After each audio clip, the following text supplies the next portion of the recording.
No dia 30 de novembro, duas agências bancárias em Paraibuna, no interior de São Paulo, foram explodidas por um grupo de criminosos. Este tipo de ação vem sendo chamada de novo cangaço, em que criminosos fortemente armados dominam uma cidade inteira. Aqui no Congresso, parlamentares estão acompanhando a situação de perto e buscam se mobilizar. O deputado Sanderson, do PL do Rio Grande do Sul, é coautor de um projeto de lei que amplia a punição para este tipo de crime. Ele conversa agora com a gente. Deputado, seja muito bem-vindo ao programa Palavra Aberta. Já lhe entrevistei tanto em outras ocasiões e agora aqui no Palavra Aberta. Muito obrigado por participar do programa. Obrigado e parabéns, Marcelo, pela pauta. É uma pauta importante, afinal de contas, a segurança pública tem sido uma das preocupações da população brasileira, em especial nos últimos tempos. E o projeto, que foi apelidado de novo cangaço, mas o nome injúrias, o nome jurídico é domínio de cidades, nós estamos inovando e trazendo um regime jurídico bastante diferenciado. A pena, por exemplo, para o roubo, porque até hoje, como o projeto passou na Câmara, mas está em análise no Senado. Então, não é lei ainda. Passou na Câmara, já foi um grande avanço. Mas hoje, um caso de novo cangaço, por exemplo, que seja flagrado, o sujeito vai levar uma pena média de 8 a 10 anos. Com o novo projeto, a pena vai, em havendo morte, né, a pena vai até 40 anos. Nós classificamos como crime hediondo o novo cangaço, domínio de cidades. Isso traz um regime jurídico todo diferenciado. Por exemplo, os crimes hediondos, eles têm diferenciação na progressão da pena. O regime de prisão sempre vai começar no modo reclusão. Fechado, né? Fechado. Não cabe indulto, graça, anistia, não prescreve.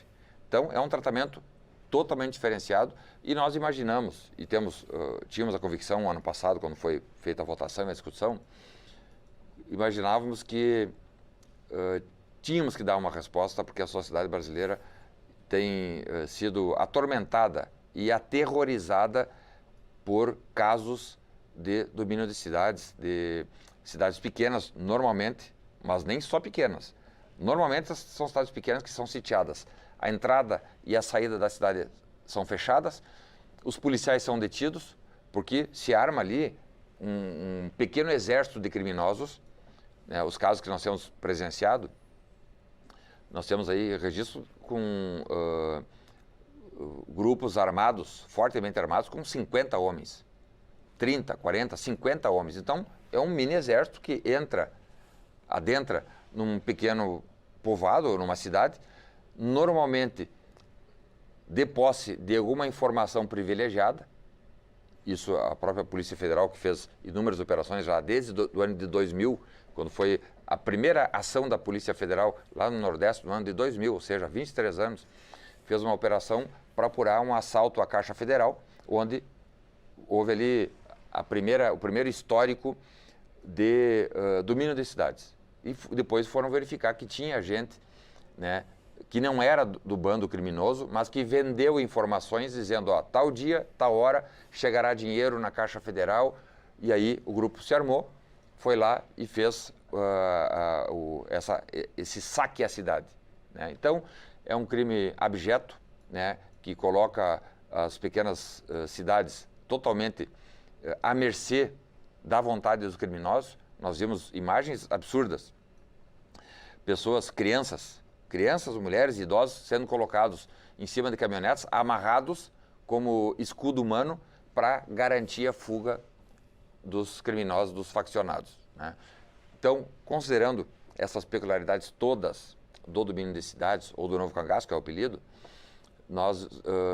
eu mesmo, como autor do projeto, estive esse ano, até em razão da minha condição de presidente da Comissão de Segurança Pública da Câmara, fui conversar com o presidente da Comissão de Segurança Pública do Senado Federal, senador Petecão, que também, vendo justa causa, vendo que é um projeto oportuno e conveniente, se comprometeu em também fazer a votação ainda esse ano. Nós estamos fechando o ano e, infelizmente, eu não vi a votação no Senado desse projeto. Mas é um projeto importantíssimo, inova.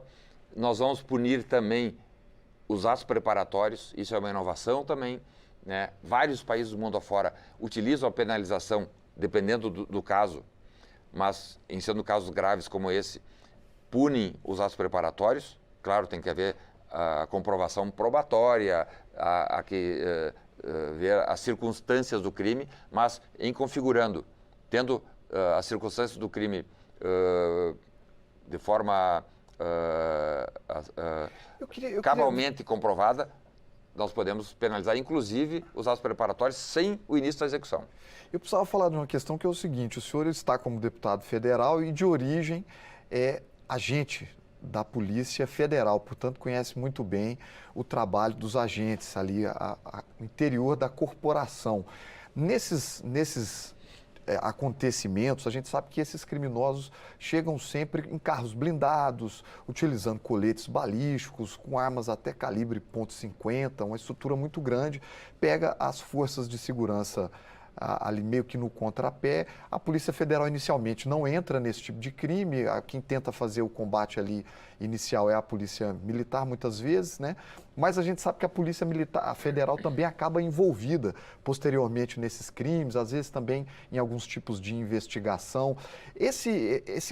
O chamado novo cangaço é um problema que a Polícia Federal considera como grande ou seria uma coisa pontual que acontece aqui e ali? Não, é um problema grande porque a Polícia Federal ingressou nesse processo no ano de 2000, como eu disse, em razão da Caixa Federal ter sido objeto de vários assaltos, né?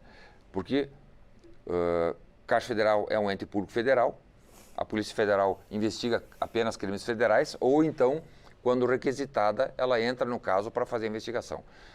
Mas a Polícia Federal acabou tendo um know-how, tanto que criou um setor específico só para tratar de novo cangaço e assalto a banco. Acontece muito? Muito. O senhor tem estatísticas? Nós temos estatísticas assim que são assustadoras, inclusive.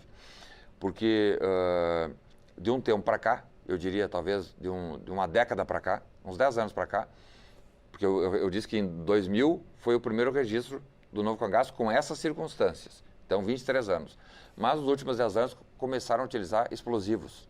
Então, sitiavam a cidade e usando de explosivos, explodiam, literalmente explodiam a agência bancária para daí ter acesso ao cofre, ao dinheiro e com isso, né, sem perder muito tempo, ter condições de arrecadar o maior número possível de numerário e fazer a evacuação ou a evasão. Empresa de transporte de valores também, exato, né? Também. Então, a Polícia Federal acabou tendo um know-how, né, e a partir disso criou um setor técnico específico dedicado só ao novo cangaço e são chamadas DELEPAT, são delegacias especializadas contra o patrimônio federal, né? Caixa Federal, Banco Central, também é um caso, lembra de um assalto ao Banco Central, porque o Banco Central também é federal, que a Polícia Federal ingressou e ali acabam buscando e adquirindo um know-how importante, porque os líderes, né, se nós formos fazer um mapeamento, há aí uma dúzia de líderes que manejam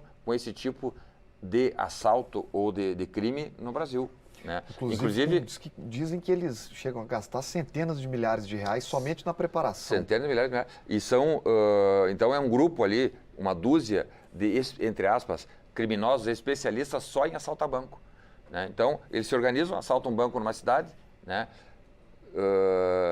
Chegam a vender ou emprestar, alugar armamento e munição. Há casos de, inclusive, venda do planejamento, porque há que se fazer um planejamento todo específico.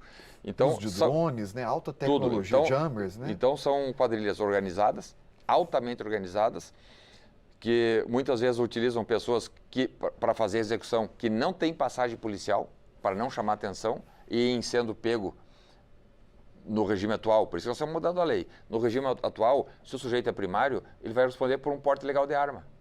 Vai para a delegacia, responde ao inquérito e vai embora. Já inicia no regime aberto. Se for condenado, às vezes nem vai preso. Ele se livra solto depois da lavratura do auto por exemplo flagrante.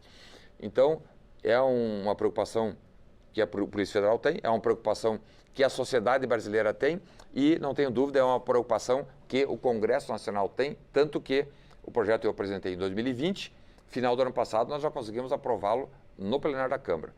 Eu imaginei que o Senado também daria celeridade para que o projeto fosse aprovado ainda esse ano, né? Cobrei novamente do presidente da Comissão de Segurança Pública, fizemos uma cobrança, inclusive, ao presidente do Senado, o senador Rodrigo Pacheco, porque é um anseio da sociedade. Nós aprovamos no ano passado 2 projetos importantes no âmbito da segurança pública. Foi esse, que é o do domínio de cidades, Novo Cangaço, aprovamos, e aprovamos também o fim das saidinhas, né? Eu tenho um dos projetos apensados ali, que põe fim às saidinhas, que são aquelas saídas temporárias, né? O sujeito é preso em flagrante, é julgado, é condenado, vai para a cadeia, mas fica ali com algumas benesses, dentre elas as saídas temporárias, que podem sair até 5 semanas por ano. Hoje pode sair, o projeto não está aprovado. Quem está no semiaberto, né? Quem está no semiaberto pode sair por 5 semanas por ano, né? E muitas vezes, isso nós temos números, muitas vezes saem e não voltam mais, né? Muitas vezes saem para cometer crimes, né? Então, era uma ideia que nós fizemos no ano passado na Câmara, de responder à população brasileira que estava buscando e sequiosa por mais segurança pública. O Senado, na minha observação, podia ter feito um esforço, talvez um pouquinho maior, para votar ainda esse ano, quem sabe. Nós temos todo mês de dezembro, eu acho que é possível. Eu como presidente da Comissão de Segurança Pública, inclusive, devo ir esta semana ainda conversar com o presidente do Senado, Rodrigo Pacheco, para que ele, né, nesse gesto a favor da população brasileira, que não quer viver de sobressaltos. Quando a gente acorda de manhã e vê, cidade X do interior, não é só do Nordeste, nós vimos Santa Catarina, São Paulo, Distrito Federal agora. Distrito Federal, a cidade, durante a madrugada, foi sitiada, a população inteira colocada de joelhos para o crime organizado, e isso traz um terror, abala psicologicamente, porque não é só um crime patrimonial, é um crime que acaba abalando a sensação de segurança daquela população, que não sabe mais, né, se ele tem polícia ou não tem, porque se a própria polícia é colocada refém, como nós vimos, né, chega ali 50 criminosos, sicários, bandidos, aprisionam a polícia e fazem o que bem entendem com a população. Então, nós estamos... eu estou otimista ainda, no sentido de que o projeto pode ser votado ainda no Senado, aí vai a sanção presidencial e esperamos que o presidente da República também, né, sancione esse projeto, porque é um projeto importante para a segurança pública do país. Deputado, nosso programa está chegando ao fim. Eu quero agradecer ao senhor mais uma vez por participar aqui com a gente e desejo sorte nessa caminhada aí à frente da Comissão de Segurança Pública da Câmara. Muito obrigado. Obrigado. Parabéns pela pauta. E o nosso programa está chegando ao fim. Se você quiser compartilhar esta entrevista, basta acessar a página da Câmara dos Deputados na internet ou procurar pelo nosso canal no YouTube. Siga também as nossas redes sociais. Muito obrigado pela sua audiência e até a próxima.